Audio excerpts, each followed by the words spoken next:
Kuasa hukum Mario Dandi tidak mengajukan eksepsi terhadap surat dakwaan jaksa penuntut umum di sidang perdananya yang digelar pada hari ini.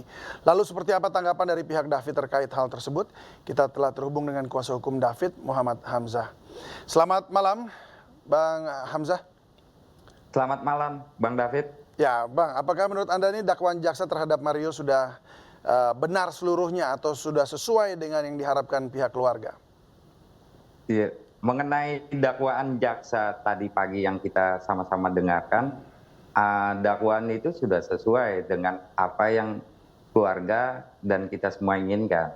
Karena kan penganiayaan ini bukan penganiayaan ringan, jadi sudah sesuai, Bang David. Oke, dengan tidak adanya eksepsi, apakah itu berarti atau bisa diartikan bahwa memang pihak Mario mengakui kesalahannya? Ya, mengenai eksepsi dalam pidana itu kan memang hak untuk para pembela hukum ya. Nah, mengenai itu kan mungkin salah satu formula yang digunakan oleh PH-nya Dendi yang baru saat ini di persidangan. Dan hal itu menurut saya tidak terlalu mempengaruhi pokok perkara pidana ini. Baik, bicara soal mempengaruhi pokok perkara atau mempengaruhi putusan begitu ya. Iya. Kan dikatakan tadi oleh Pak Jonathan Latumahina bahwa ada perbincangan bahwa ketika David itu semakin baik, maka Mario Dandi akan otomatis lebih ringan hukumannya dari tuntutan dari pasal itu sendiri yang harusnya 12 tahun begitu. Menurut Anda, keluarga kan memang tadi dikatakan tidak setuju, tetapi dari Anda sendiri kuasa hukum itu melihatnya seperti apa? Ya, ini di zaman sekarang kan bebas ahli-ahli atau ahli pidana mengungkap istilahnya pikirannya di medsos atau di mana, itu kan memang sah-sah saja. Tapi kalau dalam hukum acara pidana itu kan memang ada aturan hukumnya yang tertulis. Dan kalau menurut hukum pidana yang berlaku di Indonesia, hal itu tidak mempengaruhi. Karena pidana itu seseorang dipidana akibat terjadinya peristiwa yang memang dilarang oleh undang-undang. Nah, dampak dari peristiwa itu saat terjadinya melakukan tindak pidana itulah yang menentukan seseorang itu dipidana nanti akan divonis oleh majelis hakim dengan tuntutan maksimal, divonis maksimal atau tidak.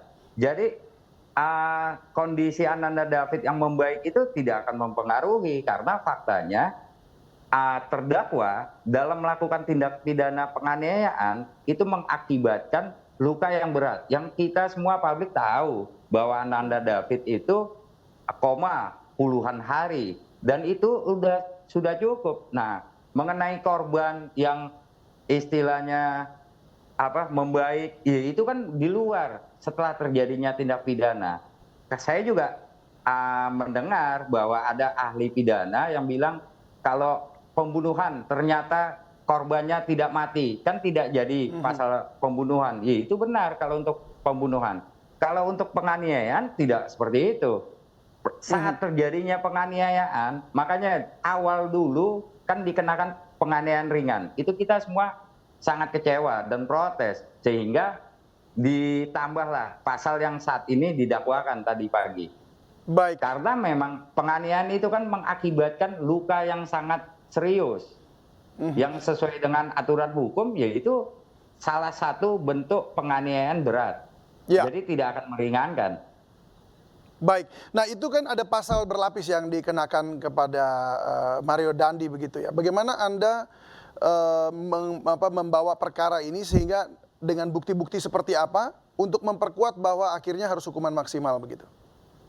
Nah, kalau untuk perkara ini, karena kita dari korban suatu tindak pidana, di aturan pidana kita kan hak kita ini telah diwakilkan oleh negara, dalam hal ini oleh JPU. Nah, mengenai bukti-bukti dan hal-hal yang akan memberatkan, JPU sudah memiliki dan itu akan diuji nanti di majelis, di persidangan. Nah, menurut kami semua, dengan bukti yang ada itu, semua unsur pidana untuk yang didakwakan tadi pagi, itu telah memenuhi. Yang kita tunggu saat ini setelah proses ini semua kan ada tuntutan dari JPU Ya. dan ending dari tuntutan itu adalah vonis. Ya kalau kita semua berharap dari LBH Ansor maupun keluarga pelaku ini dihukum dengan hukuman yang maksimal.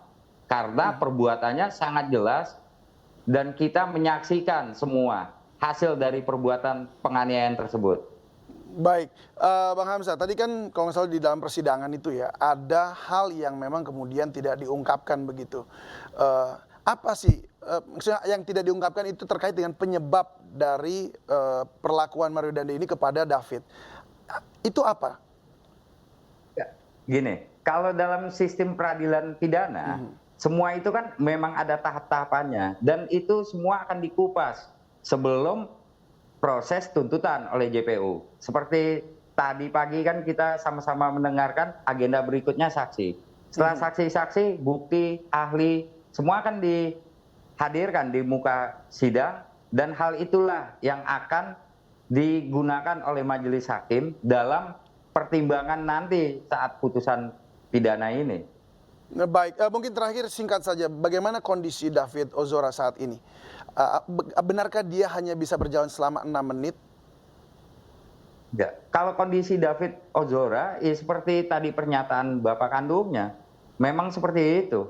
Dan makanya kita dan saya masih meminta kepada semuanya untuk mendoakan terhadap Ananda David, semoga segera pulih. Baik, tapi Sedia apakah kala. David sudah benar-benar bisa mengenali orang tuanya atau saudara-saudaranya dan bisa berkomunikasi sesuai seperti ayah dan anak begitu?